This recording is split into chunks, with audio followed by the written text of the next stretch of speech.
And one of the only ways that got me out of bed was my art, Mm. was getting up, picking up that paintbrush, and just putting something on the page. It was truly the only thing that really got me out of bed.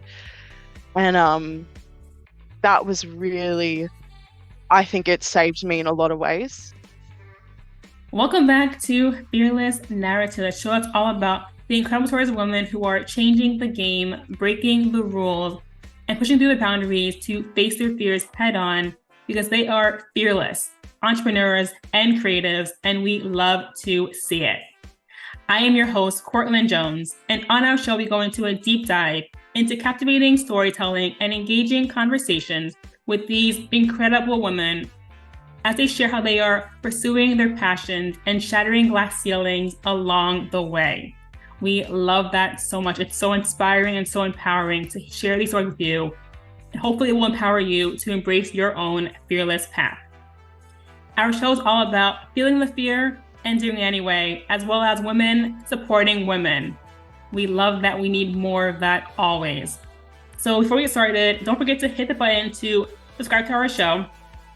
We also would love a nice 5-star review at the end. Without further ado, let's go into a new episode right now. Enjoy the show. Hello, and welcome back to Fearless Narratives. I am your host, Courtlyn Jones, and today we have the pleasure of introducing you to an extraordinary visual artist who captures emotions, memories, and cultural narratives through the vibrant canvas of her work. Joining us is Rochelle Shahfazli, a Sydney-based artist whose creative journey is tapestry woven with her Indonesian and Iranian diaspora experience. Rochelle's art transcends mere visuals. It's a vessel for storytelling, healing, and reconnection. Drawing from her own background and the diverse cultures that shape her, she paints a vivid tapestry that reflects not only her personal journey, but also the interplay of identity, relationships, and history. With every brushstroke, Rochelle's work becomes a powerful conduit for processing intergenerational trauma and rediscovering her roots. As we delve into a new conversation, prepare to be immersed in a world of colors, emotions, and cultural explorations guided by the profound insights of Rochelle Shahfazli. Hi, Rochelle. Yes, How are you got it you? right. I'm great. How are you? So great to be on here today. I love that. Thank you for joining me today. So can you tell us how you became an artist and what led you to where you are today? So I think I've always been drawn to art. I think since I was a child, you would always find me in the corner. I'd play with the kids for a couple of hours and then I'd just get sick of them and try and find some sort of paper or pencils to draw. Like one of my cousins, she said to me, Rosh, you always wanted to just steal my pencils and draw in the corner. So I think since as I was a child, it's always been something I've been drawn to. I love art and it's something that I think I'll never give up. Um, Becoming an artist was a really interesting journey. I think growing into teenage life, I always was drawing, I was always doing things, but my parents didn't really want me to pursue the artist journey. So they really pushed me into academia. So I was working really hard to get really good grades and I guess to get to a point where I could go to university, go into tertiary education. And that's exactly what I did. So I ended up doing something completely different to art. I did a Bachelor of Security Studies, which is crazy. So it's all like international relations, politics, national security, all that kind of stuff. So it was a very interesting kind of intellectual journey, Yeah. but um, I never really got to pursue that artistic dream of mine. And I remember I used to have arguments with my dad. I'd be like, Dad, please, like, let me do this art course. And he's like, no, you have to do this. And I was like, oh.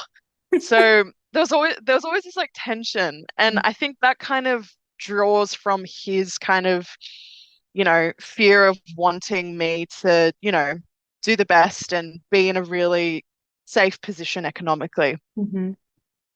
But then I neglected art during my university years. So I pretty much didn't touch a paint, a set of paints. I didn't draw for literally 5 years because I was just so dedicated to my university degree and to my internships, all that kind of stuff. Then the pandemic hit, and obviously everyone was just like, like, help me, what's going on? Yeah. And I was very much the same. In Australia, we had a lot of lockdowns, especially in Sydney. Melbourne was even worse, but Sydney was quite bad. And during those lockdowns, I just got into like a very bad mental place. And it was very hard for me to get out of that. And I found the way for me to get out of that mental place was through art. So I guess it's kind of been something I will always be drawn back to. And um, over the past year and a half, 2 years, I've really found myself developing more of an artistic career. Mhm. So I've made it kind of like my side hustle on top of my current 9 to 5 job. So trying to balance that is really difficult, but yeah, it's an interesting journey. So yeah, I'm kind of like in this crossroads at the moment. Like I love my 9 to 5 job, but I will always want to pursue art in some way. So it's kind of where I'm at the moment, and that's kind of how the journey has been so far. Yeah. I love that. I personally have also had my fair share of having a break from art. I Yeah, have always done painting and drawing as a child, but then I think going into college years, but also going into the real world and starting my corporate, journey years ago, um, exactly. Yeah, yeah, it all kind of died off. And I was like, I miss my art. I miss, that creative side, that expression, that like freedom of just like drawing for fun. So I totally understand where you're coming absolutely. from. Yeah. Yeah, exactly. It was just it kind of happened organically. Um I remember I quit my first internship and I was transitioning into my first like real corporate job that was full time. And between that period, I went on an amazing road trip with one of my best friends, and we went for 6 weeks just driving around Australia.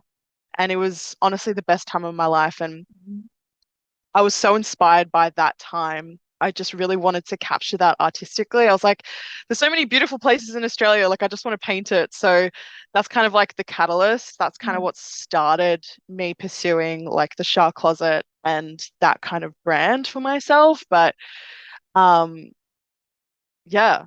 But yeah, that's kind of where it like restarted or revamped was like being like, "Woo, let's go like run around Australia for a couple of weeks." And yeah, it all kind of kicked off from there. Amazing. So your art serves as a conduit for processing intergenerational trauma. How has this Yes. process of healing through painting helped you reconnect with your history and culture? So this is a really difficult topic for me to talk about, but it's something I really want to open up and kind of, I guess, normalize for other people. And I'm just going to preface a trigger warning for anyone that's experienced grief or trauma. So I guess what kind of led to this discovery of intergenerational trauma um, was like the passing of my grandma last year. So last year I lost 3 people, very important people in my life that I hold to be, I guess, like the custodians of, my culture, my history, and um, you know, who I am as a person on this earth. And what happened when my grandma passed away, this is on my dad's side, this is the first person that passed away. She lives in Iran, so yeah, that's the Iranian side of the family. And with the current political turmoil that's been happening over the past 40 years, it's been very difficult to even build a relationship with her. So the biggest thing that I found um, when I was grieving, I'm still grieving, but when I was initially, in that first shock of grief, the biggest thing I found I lost was, yeah, that sense of history, those stories that I never really got to share with her, the experiences that I never really got to have with her, and never really getting to step into the homeland, step into Iran and, experience, you know, what life is like there, experience my dad's story through that Iranian lens. Um, for context, my dad is a refugee, so he ran away after the Islamic Revolution in 1979. So from that, it's very difficult to come back to Iran and um, visit family. So I've never been there personally. Um, but yeah, that was a really difficult period because yeah, there was this physical distance where we couldn't go there and, express our grief, express our sorrow. My dad wasn't able to go because he was so committed to his work. And that was really devastating to watch as a child. Mm. Um, you know, this migrant, I think something that people don't realize for migrant families anywhere is there's this massive sacrifice that you make. And that is not being able to see all of your family at once. Your heart is always going to be in two places. And that's something that I learnt last year for both of my parents. So that happened initially. And then my mum's very dear cousin or grand cousin. I don't really know like the family association, but she's someone that's very important to my mum. She Mhm. passed away then in July, and that literally broke me. Like it completely tore me apart because she was someone that was so humble, so kind, so caring, and also, another custodian of history, another custodian of culture. All those stories that, I wanted to engage in and wanted to kind of connect with. I wasn't able to, number one, because I'm not connected to the language. Number two, because, distance never really allowed us to connect in that way. Mhm. So I was very lucky that, I got to meet her a couple of times, and every time that I've met her, she's been absolutely incredible, always supportive of my journey. But, you know, I think that loss was just so immense for me. Um, and yeah, and I always just thought like, oh my gosh, there were so many things I wanted to ask her about my mum, get her perspective on, I guess, like, yeah, the context of her upbringing and what kind of made her the person that she was. Mhm. And it's sad that that legacy is lost in many ways. And then again, I found out in September that my granddad was from my mum's side was also unwell. So I said to my mum, I was like, I need to go to Indonesia. I can't bear this grief if I don't see him. I said, I need to go. So my mum and I, we went together. Unfortunately, my brothers weren't able to come, which is like very devastating. Um, but I made a very strong case. I said, I need to go. Like, I have to go see him. And I guess what was, I guess, satisfactory in that experience is, I got to see him in the flesh. I got to say my goodbyes. There was a closure that you could find when you're actually in the presence of someone that is about to lose their life.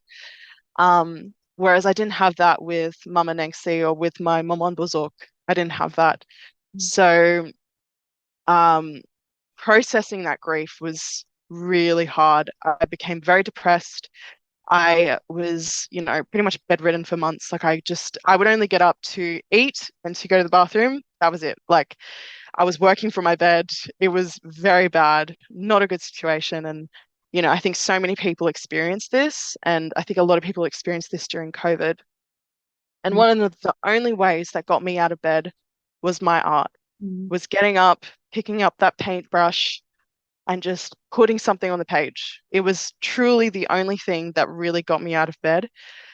And that was really, I think it saved me in a lot of ways. And it saved me from something that could have been, pushing more of that intergenerational trauma.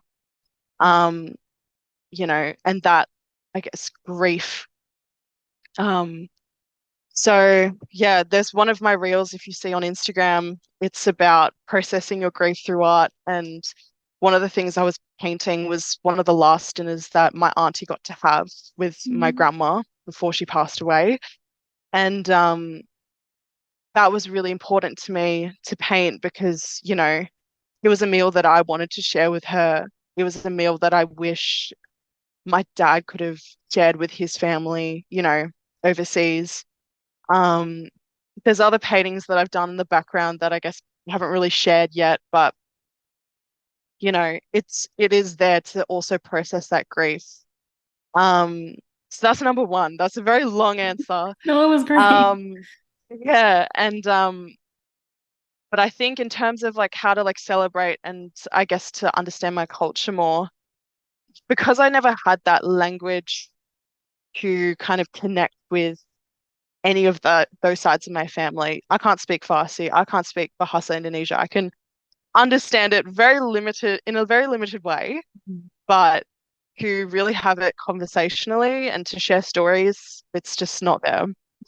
Um, so yeah, I guess one of the ways that I've found to kind of connect to culture and to, I guess, understand more about my my parents and where they come from is, yeah, through painting, looking at different motifs, different, I guess, historical figures, and trying to paint in that way. And I think that's really helped me kind of, um, yeah, just understand myself a little bit more, connect with my identity. I think as a woman of color in Australia, it's a very interesting experience, especially when your parents are migrants. Um, you kind of, you know, I always felt like I was at this crossroads. Um, you know, I'm not Aussie enough, but I'm not Indonesian enough, but I'm not Iranian enough. So it was trying to just process that as well, you know, amidst all this grief. So yeah, I think last year just really uncovered a lot of, I guess, yeah, that intergenerational trauma of not really understanding your identity in, this very globalized landscape and, trying to navigate that in the best way possible. So yeah, it's a very long answer, long-winded answer, but it's a very honest answer Mhm. about, I guess, my art journey and how it relates to, I guess, some of the trauma I've experienced so far. Yeah. Thank you for sharing that. That was beautiful, and I'm really sorry for your loss. I can't even imagine going through all of that in the same, like, what same year, right? I'm so Yeah, sorry. it's part of life and it's just, you just got to pick yourself up and move forward. That's all you can do, really. Yeah. I agree, and I'm happy that art was healing for you during this time. I know that I definitely use art as healing for myself, but I've never experienced your amount of grief in the same, in a small amount of time. So I can't even imagine that, but I'm really proud of you for using art to help you through these moments. Thank you so much. I appreciate that.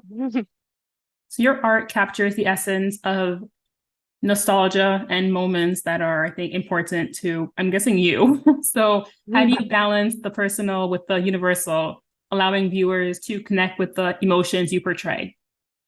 That's a really interesting question. I I think um I'm a very expressive person. You Like I'm a heart on my sleeve kind of girl. can Like tell. it's like I'm like whatever I want to say, I just say it. I don't really care. Like if I get hurt by it, whatever, like it is what it is. Mhm. And it's the same thing with my art. Like I have these moments where I there's one painting, for example. It's like this car and it's a whole bunch of like it's like a picnic on a car. And most people would look at that and be like, what the hell does that mean? And but for me, it's a really interesting and nostalgic story because I think of all the times that my dad would drive us to, say, the snow, for example. He would drive us to the snow, and if we wanted to have a meal break, we'd pull up on the side of the road. He'd pull out all these foods, all these Persian snacks, you know, cheeses, walnuts, and chai, like tea. That's And we would amazing. sit on the side, we would sit on the side of the road looking crazy as hell, like with the patch of freaking dirt, and just eat. And that was like such a nostalgic thing growing up as a child. And so many Iranian people can understand that very nuanced experience. It's a very nuanced Persian Iranian experience. But I think for the broader audience, it's kind of hard to engage with, and it's something that I struggle with sometimes. So I guess through Instagram, I'm very lucky to be able to, I guess, caption some of the things that I'm trying to, I guess, foretell in my paintings. So I use social media as a way to kind of convey the message. as much as I would love art to be, I guess, this, thing where people can, interpret in their own ways, I also want to share my interpretation of it, and share where my intentions are coming from. Just so it makes it a little bit easier to be like, why is there just some random car with a bunch of like fruit on it? Like, I don't understand. So, so yeah, so I guess that's the way that I try and convey that to my audience. Um, but as well, my art has not just been about, the Indonesian and Iranian diasporic experience. It's also been, um, some of the fun moments of my travels. So one of my paintings, it's of this lovely like potted plants in Tochigi in Japan. So I lived in Japan for 6 months and got to do some amazing travel around there. And that moment, um, I tried to capture it just like how warm and light and how fun that day was for me. It was such an amazing day. Every time people pick up that painting, when I did some market stalls not long ago, they're like, oh my gosh, like I love this painting. I'm so drawn to it. And I'm like, oh my gosh, let me tell you the story behind it. And I tell them the story about how I was, walking through this city. I'd been living in Japan, which was like so cold at the time, full winter, like meters of snow, to then come to this beautiful spring town. And yeah. And they're like, oh my gosh, I can't believe you did that. Like that's so cool. So yeah, so when I'm like at market stalls as well, so not just online, but when I'm selling my art, in person, I try and let people know this is my heritage or this is my travels, just to give them, I guess, like a little bit of a taste as to what this represents for me. So yeah. Amazing. Your Instagram is always so inspiring to me. Well, I think for those who don't know you or don't know your Instagram, you are the traveling artist and you've been like everywhere, which I admire because I've been trying to travel more and more, but your Instagram like really inspires me to go out there and go somewhere.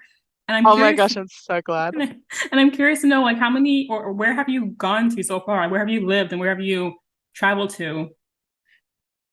I will always acknowledge my privilege, and I've been very privileged to travel the places that I've traveled to. So I've been to Indonesia a bunch of times to go see my family. So that's been the place that I've visited the most. Mhm. I've traveled a lot of Southeast Asia. So where have I gone? I went to Vietnam. I've been to Thailand. Went to Taiwan. Went to Hong Kong. I've been to Nice. China. Been to Japan. So I was very lucky during my university years to live in Indonesia.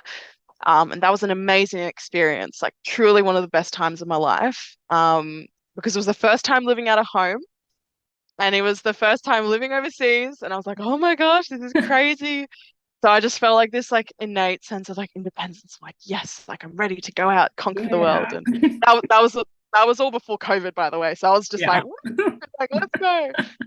Um, so yeah, so I was very lucky to get a scholarship there, live in Mhm. Indonesia for 6 months in this beautiful town called Bandung. And yeah, some of the memories I made there is just, you know, I'll never forget, like amazing times. And then yeah, my boyfriend and I, we were very lucky to go to Japan um last year for a winter season. So he loves snowboarding, I love skiing. So I was like, Oh, yes, like I want to go perfect match. experience yeah, Japanese. I was like, I'm ready to experience the Japanese powder, like snow, like it's amazing. So that was really cool. But I will say though that um the snow after some time you're just like, oh, like give me some sunshine. Living in Sydney, Sydney is a very sunny kind of city most of the time. I was like, give me some sun. I need some sunshine. So when spring came, I was like running. I was Thank like, I need to God. get out of here. Exactly. So I've been very lucky. I've been able to travel to many amazing places, and my way of traveling as well is I think when I was younger, when I was traveling with my parents, they always take us to like the touristy places, which is super fun. Mhm. But I've kind of developed a style now where it's like, okay, what's on booking.com for the next like 3 days? Okay, book that. Or what's on Airbnb? What's something fun I can do? Go book that. So try and be a little bit more spontaneous with the way that I travel. Um, and yeah, but that can also be a very expensive way to travel. So Yeah. you have to be very smart and be very willing to sacrifice some of the luxuries. You're not going to be staying in five-star hotels, you're going to be in hostels and very cheap, dodgy flights. So yeah, but yeah, very lucky to travel, very lucky to do the things that I do. Me So I too. always count my blessings while I can do it, I'm like, I'll go do it. And then yeah, we'll see how we go. I Yeah. love that spirit. I love it. Okay, so your art is an invitation to explore cultures. So, how do you hope your work contributes to broader conversations about diversity, identity, and the shared human experience? I love this question. This is really cool. I am very big on diversity. I'm very big on inclusion. It is something that I think is really important in a multicultural society like Australia. Australia, um, we have a great history. We also have difficult histories to Mhm. acknowledge. Some people won't like that I say that, but it's just the truth, in Mhm. my opinion. Um, and I think the experiences of migrants is very different to the experiences of someone that was born into Australia. So I was born into Australia, but I was born from a migrant background. Both my parents migrated from Indonesia, Iran, to live here, and that journey for them is very difficult. And the migrant journey for most people coming to Australia is not an easy one.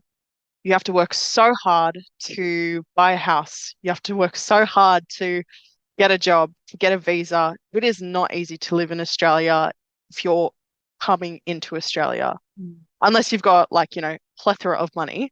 But most people that want to start a life here, they don't have that. Yeah. So I think I wanted my art to be really representative of, I guess, yeah, this conglomeration of culture that kind of comes from being, you know, an Australian and also a woman of color.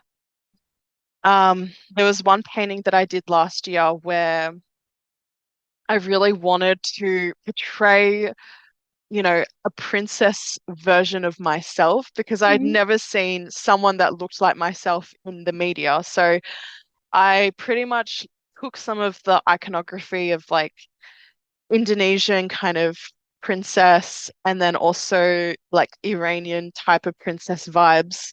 And I kind of mushed them together. And it was kind of like this really beautiful self-portrait of myself. Like, look at this like powerful person that is so proud of their culture. Mhm. Um, and that was such a wonderful way for me to, I guess, express this like unique identity that I have. And there's elements in the painting which shows, it's like rose petals. So my dad's side of the family, they used to own a rose farm before the Iranian Revolution. Um, in Batawi culture, in my mum's side, we use a lot of daggers, etc., putting on the headpiece for, bridal purposes. So, I was trying to convey, I guess, these different kind of elements of each part of the culture to, yeah, just be like, this is a powerful version of myself. Mhm. This is a fun and yeah, interesting side of who I am. Amazing. So yeah, and I think that was really difficult for me to come to because I think growing up in Australia and especially in the suburb that I lived in, which is, very Eurocentric, my experience was very different to everyone else's. I had people say pretty racist things to me overtly. Mhm. I had someone, in a very misogynistic term, refer to my vulva as, a Persian carpet. So it's things like that, that type of language, that type of kind of conversation that Yeah. I think some migrants have experienced and may still experience. Mhm. So, you know, I think diversity is so important and trying to, I guess, acknowledge that we've got the good, we've got the bad. Let's show all of it. Let's talk about it. Let's have, I guess, these difficult conversations. And I hope in some ways my art can start to provoke that. It hasn't been as provocative as I want it to be, and I think in the next few years that will develop over time. There's paintings that I'm like, do I want to put this on social media yet? Not yet. I'm like, give it some time. Um, but yeah, there's things that I want it to be thought provoking and I guess like evocative in some way to have this conversation about diversity in a Western country like Australia. So, and this is not to say that Australia's a bad place. Mhm. Australia is such an incredible country and I will always count my blessings. Like I'm so happy I'm here. I'm so lucky to be here. But it's also about acknowledging, okay, where are we at? And what do we experience, as a whole? Um, so yeah, so it's an interesting thing to kind of think about. Some people might not like it, but it is what it is. I am who I am. I'm gonna say what I gotta say. So Amen. Yes. yes. So, being creative often involves being vulnerable. How do you navigate the emotions that come with sharing deeply personal stories through your art? Um, I would call myself a classic oversharer. Uh, I think I always have and always will be an oversharer. I think in the past when I was younger, it used to hurt me a lot, and people used to use my, I guess, emotional vulnerability against me. But I've learnt that it is a massive, and probably one of my biggest strengths is to create a space, hold space for emotional vulnerability. I've been very blessed in that some of the things that I've shared, whether it's between friends or whether it's online, social media, it's given people, I guess, some safety to acknowledge their own grievances and whatever it is that they are experiencing in their life. And I just want people to feel validated, like just whether it is through my art or just interacting with me. I just want people to feel like they can be safe and feel comfortable in my presence. Like I just want that for people, like genuinely. So I think creating some vulnerability and I guess opening up in some capacity, um, I guess is an invitation for others to also have some introspective conversations about themselves. I'm a massive advocate of things like therapy and, self-help and looking after yourself, looking after your well-being. So that's why I'm really comfortable to, I guess, share these things online because it gives other people permission to be like, hey, I'm also experiencing that. I also feel that. I want to be able to, you know, do those things and I guess have those conversations with myself. So I guess that's why I am very comfortable with my vulnerability. I always see it as a strength rather than a weakness now. Yeah. I agree. I personally love my transparency and my vulnerability because I am also an oversharer, but not as All art girlies are. Yes. I don't know, but like I definitely feel like it is a strength, and I think that it will inspire others to hopefully be more open to share their stories, which is also why I have the podcast to share stories like yours to give others, a voice and a platform to be brave and be fearless. Absolutely. And I love that mission that you have, to kind of give people this space to really share what they want to share. And yeah, you hold space in a really fantastic way. So you're doing awesome. You're doing really great. I Thank just want to you. acknowledge that. Thank you so much. As an artist, we have the power to shape narratives. Can you share an instance where your work has sparked meaningful conversations or changed perspectives on cultural identity? Um, what can I think of? I'm just like scanning through my paintings right now. I think the main one has been that little princess analogy that I was Mhm. talking about. A lot of my friends reached out to me and they were like, Rosh, it's really cool that you can finally represent yourself Mhm. in some sort of media landscape, in a way that is, yeah, really who you are. Yeah. Um, and it sparked conversations about like, okay, what is the representation of women of color in media? Um, there isn't much. It's Mhm. changing, and there's a Mhm. lot that's kind of progressing over time, but in essence, there's still a lot of work to do. Mhm. And I think, we have this incredible platform on Instagram where we can actually, whether it's Instagram, Facebook, TikTok, whatever it is, um, to kind of, yeah, normalize that, yes, we can also be part of the media landscape. We can also be part of this conversation.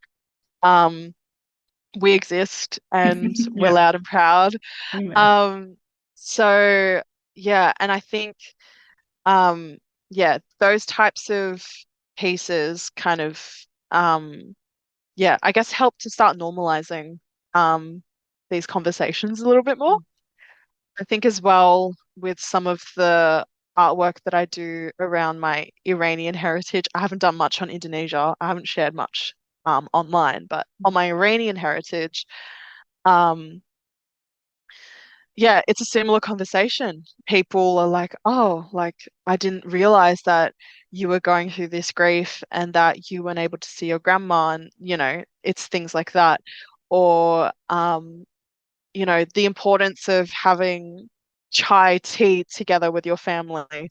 You know, it's not just picture of, some tea. It is so much more than that. It's Yeah. for us, it's a way to connect to others. It's a way to gossip and laugh and cry and grieve together. It's always over a cup of tea in Iranian culture, and I think in so many other cultures as well. So, I think art has been a vehicle to kind of share that story as well and open up that dialogue of, yeah, of cultural exchange. So I think it's such an amazing vehicle to do that with, something that's more accessible than, I guess, say, academia.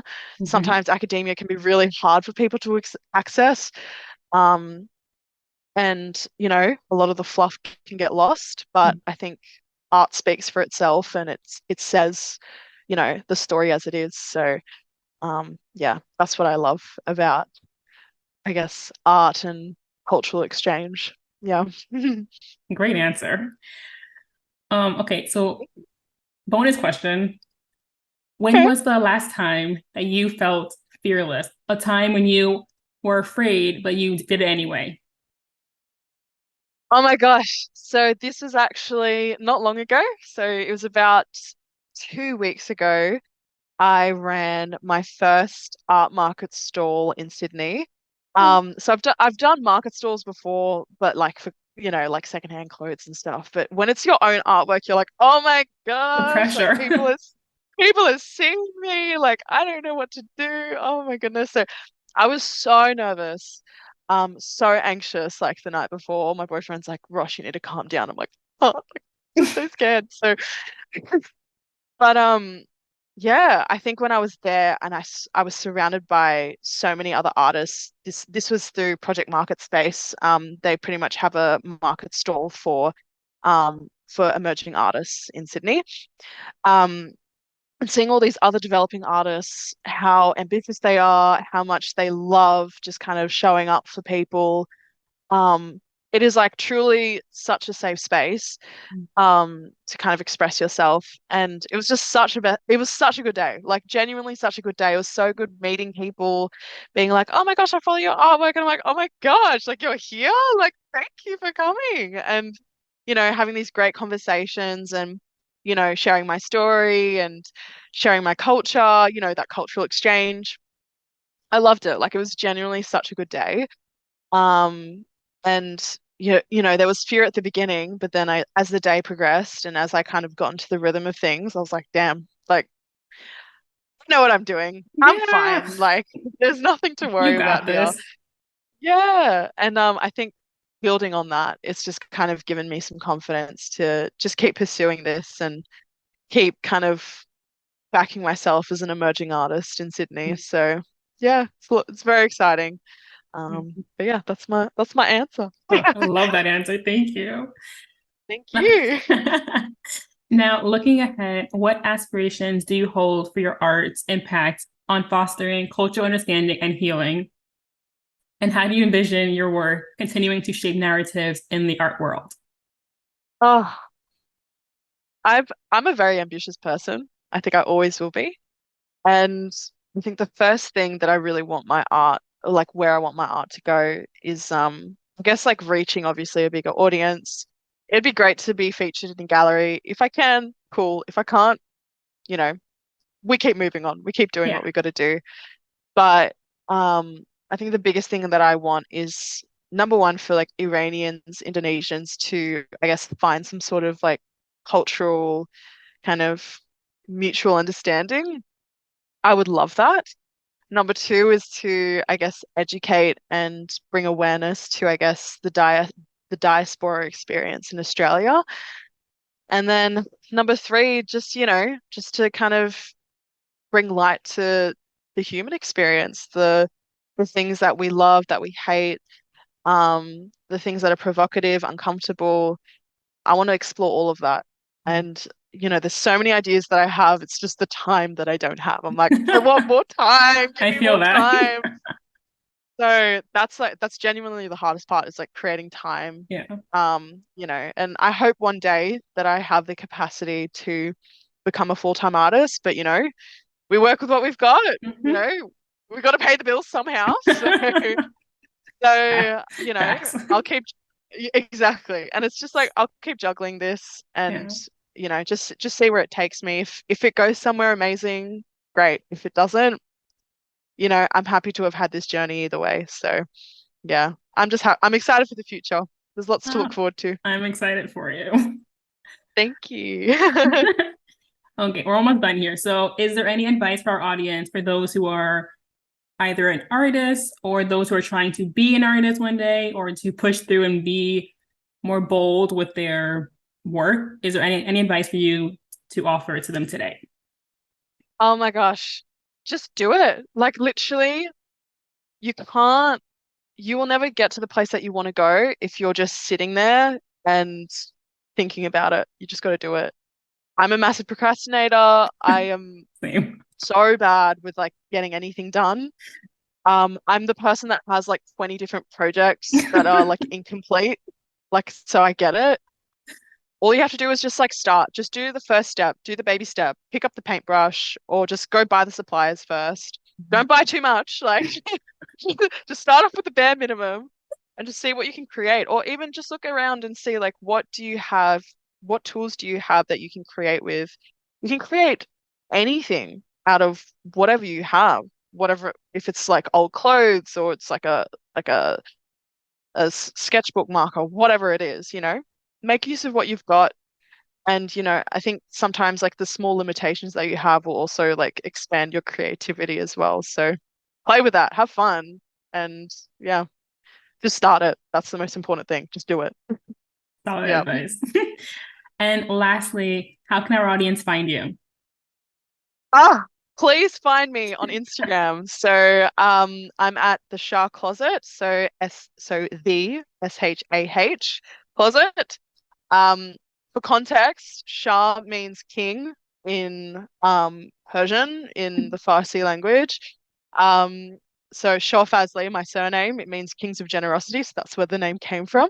But yeah, find me on Nice. Instagram. You can find me on TikTok. I have Pinterest. I've got Redbubble.